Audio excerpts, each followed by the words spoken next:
Hi, thanks for clicking this video. A sub to this channel will be highly appreciated. Yesterday, Doogee shared some details about their upcoming flagship rugged phone, the Doogee V40 Pro, which will be the successor to the Doogee V30 Pro that was released last year. According to Doogee, the V40 Pro will be powered by the Dimensity 7300 SoC, boot Android 14, and come with 16 GB of RAM and 512 GB of internal storage on board.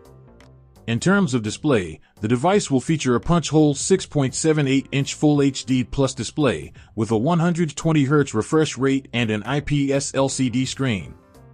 And in terms of camera, Doogee V40 Pro has a quad camera system set up with a 200-megapixel primary sensor, 20-megapixel night vision camera, 8-megapixel ultra-wide lens, and an 8-megapixel telephoto lens with 3x optical and 30x digital zoom, and on the front, we have a 32-megapixel camera. The V40 Pro will also feature a multifunction screen on the rear that will display time, date, and battery status, and so on. The main highlight of the Doogee V40 Pro will be the Doogee AI, which offers advanced features like AI call recording and AI text assistant and some cutting-edge AI features that we don't know yet.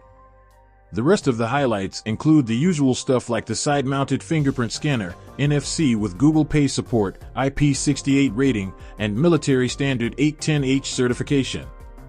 According to gsmarena.com, the Doogee V40 Pro will be available in blue and silver colors and will be fueled by an 8,680 mAh battery with 33W charging support. That's all we have for now on Doogee V40 Pro. I will be doing the comparison video for the phone later in the subsequent videos, so make sure you subscribe so you won't miss the update. I will also love to know what you think about this phone in the comments below. Thanks for watching. Like this video if you like it, subscribe, and watch our other videos.